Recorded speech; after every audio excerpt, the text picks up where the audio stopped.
말씀의 제목은요, 있는 것처럼 예루살렘 총회를 사랑하시는 하나님이라는 제목으로 말씀을 나누려고 합니다. 오늘 이봉우 집사님 처음으로 우리 교회 오신 뒤로 대표 기도를 해주셨는데요. 감사를 드립니다. 우리 서리 집사님들, 이제 우리 주민섭 집사님도 곧 다가오리라 다가올 줄 알았습니다. 잘 준비하셔서 은혜를 끼치기를 바라겠습니다. 여러분, 기독교 역사를 보면요, 기독교는 매우 미약한 상태에서 시작됐습니다. 첫째는 베들레헴 마국간이 그렇고, 또 이 나사렛 목수의 아들이 그렇고, 또 그 제자들인 나사렛 갈릴리 어부들이 그렇습니다. 또 건물이 없는 예루살렘 교회도 그랬습니다. 기독교의 시작이 매우 미약했어요. 거기다가 밖으로는 기독교를 핍박하는 핍박이 있었습니다. 헤롯과 바리새인들의 핍박이 있었고, 또 결국은 예수님께서 십자가에 달려 돌아가시는 그런 그 엄청난 핍박을 당하셨습니다. 그리고 복음이 확산됨에 따라 또 이방인들, 또 여러 각 나라들로부터 많은 핍박을 받았습니다. 거기다가 내적으로는요, 밖으로는 그런 도전이 있었다 그러면은 내적으로는 교리의 문제로 어려움을 겪었습니다. 여러 가지 이단의 사상이 나왔고, 반성경적인 신학 사상으로 말미암아 숱한 내부적인 이 내홍을 겪어야만 했습니다.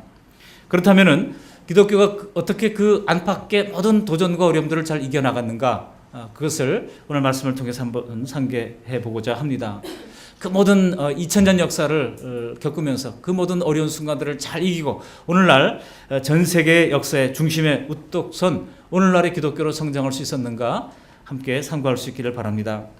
물론 예수님이 말씀하신 것처럼 하나님의 교회를 음부의 권세가 이기지 못한다라고 하는 그런 말씀을 가지고 우리가 가볍게 생각할 수도 있겠습니다만, 그렇다고 교회가 아무것도 안 하고 가만히 있었던 것은 아닙니다.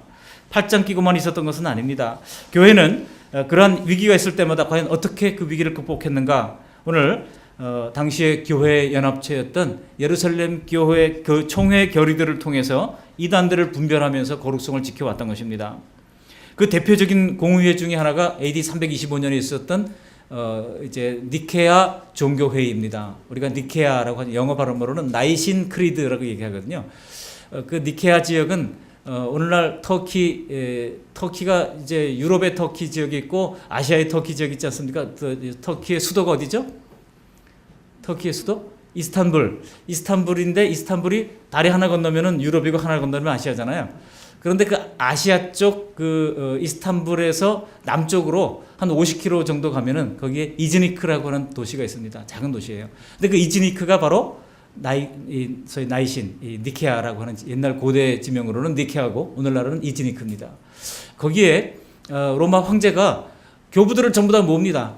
각 지역 알렉산드리아의 교부, 또 이제 로마의 교부, 그래서 다 모아가지고 거기서 지금 이제 어려운 문제들을 해결하기 위해서 이제 모인 것입니다. 그것이 AD 325년의 일인데요. 아주 중요한 그 결정들이 거기 그 니케아 종교회에서 많이 결정이 됩니다. 그때 가장 중요한 의제 중에 하나가 아리우스라는 사람이 예수님의 신성을 부인했어요. 예수님은 신에 가까운 존재이지 하나님에 가까운 존재이지 하나님은 아니다 그런 거예요. 그런데 아타나시우스라는 사람은 그럴 리가 없다. 예수님은 분명히 성부, 성자, 성령 동일한 하나님의 본체요, 신성을 가지고 계신 분이라고 이야기를 했던 것입니다. 그래서 그와 같은 최종 그 갑론을박을 걸쳐가지고 결국은 그 아리우스를 재판에 회부하고 그 아리우스의 교리가 잘못됐던 것을 공식적으로 확인하게 됩니다. 여러분, 그런 니케아 종교회의 결정은 기독교회가 수많은 이단 사상으로부터 교회의 머리 대신 예수 그리스도의 신성을 지키는 아주 중요한 표준이 됩니다. 오늘날 교회도 마찬가지입니다. 여러분, 지교회에서 자주 일어나는 여러 가지 분쟁과 지역교회 안에 일어나고 있는 여러 이단 사상에 대한 시시비비를 어떻게 가립니까? 교회가 혼자서 가린다고요? 어려워요. 그럴 때는요, 바로 상회가 있는 것입니다. 그래서 노회가 있고, 그래서 총회가 있는 것이고, 그래서 거기서 문제를 해결을 받고 이제 결정에 따르면서 이제 모든 어려움들을 극복해 나가면서 2000년 동안 역사 속에서 하나님께서 교회를 지켜주셨던 것입니다. 왜냐하면 여러분, 오늘은 사실 총회가 정한 이제 총회주일로 지키고 있는데요. 오늘 성경 본문의 지교회들이 왜 총회를 사랑하고 기도하고 협력해야 하는지 성경적 근거가 되는 장면이 바로 사도행전 15장 예루살렘 교회, 예루살렘 총회의 사건인 것이죠. 그래서 우리는 총회를 위해서 기도하고 총회를 위해서 헌금하고 또 총회를 위해서 함께 동참하는 것이 필요한 것입니다. 우리가 총회 그러면은 우리 교회도 힘든데 춘천 시차례도 있고 우리 교회 상회를 보면 춘천 시차례가 있고 또 강원 노회가 있고 또 뭐 중부협의회가 있고 그다음에 총회가 있고 그런데 우리 총회까지 무슨 생각 너무 먼 것처럼 생각돼요. 총회 한번 가보지도 못했는데 그렇게 생각하기 쉽지 않습니까? 그러나 여러분 사실 알고 보면 굉장히 가까워요. 어떤 우리 춘천 시찰 내의 어떤 교회도요, 총회에서 행하는 다양한 여러 가지 좋은 프로그램들이 많아요. 그런 프로그램들을 잘 활용하는 그런 교회가 있는가 하면은 아예 그냥 전혀 관심 갖지 않고 있는 그런 교회들도 있습니다. 총회에서 나온 매년 여름마다 우리 청소년들 그런 프로그램들이 있거든요. 대학생들, 청년들 프로그램들이 있거든요. 근데 아주 저렴한 비용으로 아주 효과를 극대화할 수 있는 그런 좋은 프로그램들이 강사도 좋고 그런 것들이 많아요. 그런데 우리가 사실 그런 기회를 잘 갖지 못했습니다. 근데 앞으로는 기회 되면 그런 것들을 우리가 미리 해서 보통 뭐 선착순으로 그렇게 이제 갈 수 있으니까요. 그렇게 가면 성지순례 같은 것들도 아주 비교적 저렴한 비용으로 우리가 갈 수 있는 길도 많이 있습니다. 그래서 우리 교회가 또 총회를 사랑하고 같이 헌금하는 것이 바람직하다는 겁니다. 예수님께서 부활 승천하시기에 앞서서 제자들에게 뭐라고 그랬습니까? 또 이르시되 너희는 온 천하에 다니며 만민에게 복음을 전파하라 그랬죠. 근데 그와 더불어서 마치 상반되는 것 같은 명령도 하나 주신 것이 있어요. 그것이 무엇입니까? 예루살렘을 떠나지 말라는 명령이었어요. 온 천하에 다니라 그래놓고 또 예루살렘을 떠나지 말래요. 이게 이상하지 않습니까? 왜 온 천하에 다니라 그러면서 예루살렘을 떠나지 말라고 그랬을까? 예루살렘을 떠나지 말라는 명령은 한시적인 명령이었어요. 주님께서 주시는 명령 가운데 그야말로 타임리스 커맨드가 있어요. 시간과 상관없이 영원한성을 가지고 있는 그런 명령들이 있습니다. 뭐 십계명 같은 명령, 뭐 대표적인 것들이시죠. 그러나 어떤 명령은 한시적으로 주어진 명령이 있어요. 근데 언제까지 떠나지 말라고 그랬습니까? 성령이 임하면, 성령이 임하시까지는 예루살렘에 있으면서 마가의 다락방에서 기도하다가 성령의 불을 받잖아요. 근데 성령의 불을 받고 그들이 뜨거워졌어요. 이제는 어떻게 됩니까? 온 천하에 다니면서 만민에게 복음을 전해야 됩니다. 이제는 떠날 때예요. 근데 안 떠나니까, 떠나야 하는데 안 떠나니까 하나님께서는 핍박을 허락하십니다. 그래서 핍박을 받고서야 그제서야 이제 교회 성도들이 다 흩어져 가지고 그야말로 땅 끝까지 복음이 확산되는 그런 역사가 일어나게 됩니다. 예루살렘 교회는 사실 불과 120명의 성도들이 건물도 없이 다락방에 모여서 기도하면서 시작됐지만은 마침내 전도할 때 뭐 하루에 3,000명, 5,000명씩 막 그 예수 믿고 구원 얻는 그런 이제 교회로 성장하면서 탄력을 받게 됐던 것입니다. 그러나 교회가 커지면 작을 때는 별로 주목하지 않아요. 작을 때는 주목하지 않는데 교회가 성장하면은요 사람들이 주목하고 주변에서 여러 가지 이제 어려움도 생깁니다. 핍박도 생깁니다. 그런 것처럼 예루살렘 교회가 그랬습니다. 수많은 핍박들이 생겨났어요. 오늘 오전에도 우리가 봤던 것처럼 야고보 사도가 순교하는 그런 일도 있었고 스데반 집사님이 순교하는 그런 일도 있었잖아요. 그러나 그 핍박 때문에 예루살렘 교회가 어떻게 됐습니까? 그 핍박으로 말하면 문을 닫았습니까? 아니잖아요. 오히려 주의 말씀은 더 흥왕하고 더하더라. 오늘 말씀을 오전에 봤잖아요. 핍박 때문에 도리어 흩어진 성도들이 가는 곳마다 마치 불씨를 막 흩으면 어떻게 됩니까? 그 불씨가 다 흩어져가지고 더 불이 크게 확산되는 것처럼 꼭 그런 형태로 초대교회가 성장하게 됐던 것입니다. 그래서 이 복음이 예루살렘뿐만 아니라 복음이 소아시아로 오늘날 터키 지역이죠. 소아시아로 올라갑니다. 뿐만 아니라 그것이 마게도냐 지역, 오늘날 그리스 지역입니다. 그리스 데살로니가 이런 지역들, 빌립보 지역 이런 지역까지 복음이 점점 확산되면서 유럽으로까지 복음이 증거되게 됩니다. 인간적으로 생각하면 예수님께서 만민에게 복음을 전파하고 땅끝까지 이르러 증인이 된다고 하는 것은 불가능할 것 같았어요. 그렇게 미미하게 시작한 기독교가 어떻게 그것을 할 수 있겠습니까? 그러나 여러분, 사람은 할 수 없으나 하나님의 말씀은 능치 못함이 없다는 말씀처럼 소아시아와 마게도니아 지역까지 복음이 확산된 것입니다. 여러분 이걸 보시면 하나님의 약속은 반드시 성취되고 또한 하나님은 신실하신 분이심을 더욱더 확증해 주시는 것입니다. 신명기 7장 9절에 이런 말씀이 있어요. 그런즉 너희는 알라 오직 내 하나님 여호와는 하나님이시요 신실하신 하나님이시니라 그랬습니다. 하나님은 신실하신 하나님이시라고 말씀하고 있습니다. 약속에 성실하신 하나님이에요. 그런데 예루살렘 교회는 외부적인 핍박으로 위기를 겪었다면 그 흩어진 성도들은요, 이제는 흩어진 성도들이 겪었던 어려움은요, 내부적인 교리 문제로 어려움을 겪었던 겁니다. 소아시아의 교회들은 내부적인 신앙 문제로 큰 시련에 직면했어요. 예루살렘 교회 그리스도인들이 혈통적으로 유대인들이 많잖아요. 이 사람들이 각 지역으로 다니면서 보니까 각 지역에 흩어진 교회들이 어디서 생겨났습니까? 시나고그, 회당을 중심으로 생겨났잖아요. 그러니까 유대인들이 주축이 되고 거기에 이방인들이 더 많이 들어오면서 교회가 이제 생겨나게 된 겁니다. 근데 유대인들 보니까 이방인 신자들은 할례를 행하지 않아요. 그러니까 이거 뭐 잘못된 거 아니냐? 우리는 전통적으로 할례를 행했는데 당신도 할례를 행해야 된다라고 하면서 이방인 신자들에게 이제 율법의 멍에를 자꾸 메우고 싶어 했던 것입니다. 그렇지만 사도 바울은 뭐라고 말씀하고 있습니까? 사도 바울이 고린도 갈라디아서 5장 1절에 보면은 그리스도께서 우리를 자유롭게 하시려고 자유를 주셨으니 그러므로 굳건하게 서서 다시는 뭐의 멍에를 매지 말라? 종의 멍에를 매지 말라라고 당당하게 얘기를 합니다. 그래서 이제는 이방인들은 예수 안에서 자유롭게 됐기 때문에 그런 율법의 멍에를 맬 필요가 없다는 것입니다. 근데 이제 바울의 우려가 현실이 됐죠. 이런 그 바울을 향해서 아주 이 유대인 신자들은 이를 가는 사람들이 생겨났죠. 그래서 소아시아와 마게도냐 교회의 신앙을 위협하는 무리들이 교회를 자꾸 흔들기 시작했습니다. 그 신뢰가 바울이 안디옥에 있을 때 유대에서 온 사람들 몇이 안디옥 교회 신자들을 찾아다니면서 예수 믿는 사람도 할례를 받아야 된다. 예수 믿는 사람들도 율법을 철저히 지켜야 된다. 그렇게 흔들어댔던 겁니다. 안타깝게도 소아시아의 교회들이 그와 같은 신학적 오류에 막 동조를 하면서요. 교회들마다 내부적으로 이 일로 말미암아 심히 갈등하는 그런 일들이 일어나게 됐습니다. 이를 두고 할례를 주장하는 유대인들과 율법에서 자유롭게 됐다고 하는 이방인들 그리고 바울 신학 사이에 큰 갈등이 일어났던 거예요. 그래서 이 문제를 어떻게 할까? 안디옥 교회가 지금 큰 위기에 처한 것입니다. 그래서 오늘 22절에 보면 이에 사도와 장로와 온 교회가 여기 온 교회는 어떤 교회입니까? 바로 지금 안디옥에 있는 교회를 얘기합니다. 그 중에서 안디옥 교회 중에서 사람들을 택하여 바울과 바나바와 함께 안디옥으로 보내기를 결정하니 그 형제 중에 인도자인 바사바라 하는 유다와 실라가 이제 파송을 받게 됐다는 것입니다. 그래서 소수의 대표자들을 보내가지고 이 사람들을 예루살렘에 있는 사도와 장로들에게 보내기로 작정했다. 여러분 작정했다고 말씀하고 있죠.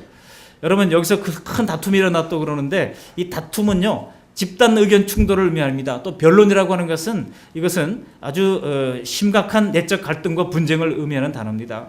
지금 안디옥 교회가 얼마나 심각한 상황, 교회가 잘못하면 이제 갈라질 그런 위기에 처했다는 거예요. 여러분 오늘날도 이단들이 많잖아요. 이단들이 주장하는 거 가만히 들어보면은 그거 그냥 내버려두면 어떻게 됩니까? 교회 안에도 그런 사람들이 혹시 동조하고 그냥 받아들이면 어떻게 됩니까? 교회가 갈라질 위험이 있는 겁니다. 그러니까 교리적인 문제는 대단히 중요한 거예요. 여러분 안상홍 하나님의 교회가 뭐라고 그래요? 주일은 썬데이라고 하는 주일은 원래 로마 사람들이 태양신을 섬긴 날이다. 그렇기 때문에 주일날 지켜서는 안 된다. 이 성경 구약 성경의 원리를 따라서 토요일 날이 세바스데이 안식일이기 때문에 토요일 날 예배를 드려야 된다 그러면서 성경이 가르치는 안식일이 토요일이니 예배는 반드시 주일이 아니라 토요일 날 드려야 된다 이렇게 주장을 합니다. 그러니까 여기에 성경적 그 배경이 좀 없는 사람들은 후딱 넘어가는 거예요. 그래가지고 주일 날 왜 꼭 드려야 됩니까? 라고 주장하는 사람들이 있단 말이죠. 여러분 하물며 초대교회 성도들이 성경이 있었습니까? 구약 성경밖에 없었잖아요. 초대교회 여러분 성경에 쓰여진 역사를 들여다보면 아마도 마가복음하고 데살로니가 전서 갈라디아서 이런 것들이 초기에 50년대 혹은 그 이전에 어간에 쓰여졌을 것으로 보고 나머지는 전부 다 60년대 이후에 쓰여졌습니다. 그렇기 때문에 성경도 없이 신약 성경도 없이 그들이 무슨 잣대로 가지고 판단을 합니까? 그럴 때 신앙이 미성숙한 초기 기독교 개혁 시대에 그들은 이것을 함께 모여서 이제 총회를 열고 거기서 의사결정을 했던 거예요. 여러분 만일 이 문제가 명쾌하게 해결되지 못하면은 바울 사도가 그동안 내세운 이제 개척을 하면서 돌아다니면서 세웠던 그 교회들마다 전부 다 갈등과 대립으로 분쟁하다가 쓰러지는 수밖에 없습니다. 그런 도미노 현상이 일어날 위기에 처한 거예요. 세상에 바울만큼 유능한 목회자가 어디 있습니까? 바울만큼 유능한 신학자가 어디 있겠습니까? 근데 바울은 이 문제를 놓고 자기가 해결하라 그러지 않았어요. 그래서 대표자를 뽑아서 예루살렘 총회에 보내고 많은 변론을 합니다. 근데 그럼에도 사실 안디옥 교회 내에서는 해결되지 않았죠. 그렇다면 이 문제를 어떻게 해결했습니까? 예루살렘 교회의 문제를 제기하고 그 판결을 따르기로 결정한 것입니다. 오늘 본문 가운데서도 22절에 보면 결정하니라 라고 말씀하고 있고 26절에도 하반절에 보면 만장일치로 결정하였노라 그랬어요. 여러분 성경에 있는 것은 성경 있는 대로 따르면 됩니다. 그런데 성경에 없는 것은 결정할 필요가 있습니다. 우리가 함께 모여서 서로 의견을 내서 좋은 의견을 따라서 결정하면 됩니다.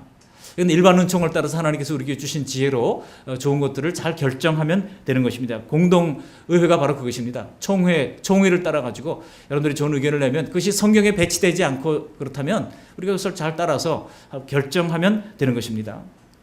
오늘도 공동회의가 있는데 잘 결정할 수 있기를 바랍니다. 오늘날로 말하면 이 결정은요, 사실 개교의 결정이 아니죠.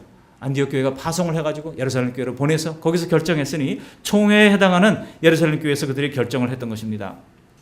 근데 그 결정 내용이 뭡니까? 바로 28절, 29절에 있는 말씀이에요.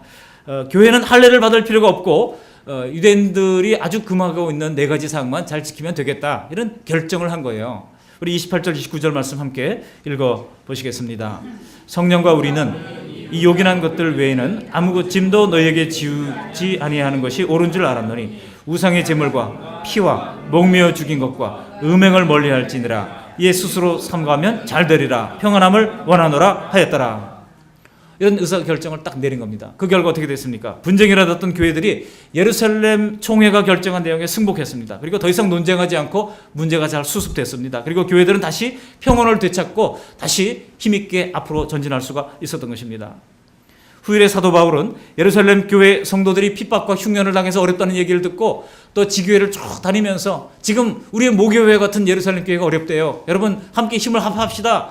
이렇게 얘기를 해가지고 고린도 교회가 큰 헌금을 작정하고 또 데살로니가 교회는 그 극심한 가난 중에서도 예루살렘 모교회를 위해서 그들이 아주 분에 넘치는 헌금을 합니다. 그렇게 그 모든 것을 모아가지고 혼자 가져가면 혹시 현금을 혼자 운반을 한다? 이거 위험한 거거든요. 그러니까 아리스타고를 보내죠. 그리고 아리스타고만 보내는 것이 아니라 주변에 다른 사람을 더 붙여 보냅니다. 이렇게 해가지고 복수의 우리 회계팀도 마찬가지입니다. 우리 교회마다 회계팀 꼭 복수로 있어야 하는 이유가 거기에 있어요. 그래서 한 사람은 나는 아무리 깨끗하고 나는 하나님 앞에 정직하기 때문에 나는 재물의 유혹을 받지 않을 거야. 그것은 아주 위험한 생각입니다. 그래서 사람은 항상 유혹에 넘어질 수 있기 때문에 항상 이 복수로 그렇게 했던 거예요. 그래가지고 예루살렘 교회에 보내서 그들의 사랑을 완성했던 것입니다. 또 고린도 교회 같은 경우는 부자 교회였음에도 불구하고 헌금을 작정해놓고 하지 않으니까 사도 바울은 고린도 후서 8장 9장을 거쳐가지고 너희들이 기쁘게 해라. 작정했으면 빨리 해라. 그렇게 이제 촉구를 하고 있는 것을 알 수가 있습니다.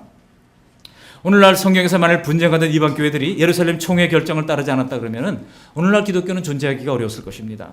이것이 바로 총회가 존재하는 이유이고 또 교회에 이런 의사결정하는 기구들이 존재하는 이유입니다. 이것이 좋은 전례가 되어서 기독교의 복음이 로마와 유럽으로 확산되고 부흥하면서 많은 교회들이 또 세워지고 또 교회가 그와 같은 신학적 문제들로 갈등하게 될 때마다 예루살렘 총회처럼 교회들의 연합회인 이런 소위 종교회의 혹은 무슨 노회라든지 시노드라고 그러거든요. 노회라든지 혹은 총회라든지 이런 것들을 통해서 문제를 굵직굵직한 문제들을 다 해결해 줬기 때문에 오늘의 기독교가 존재할 수 있게 된 것입니다.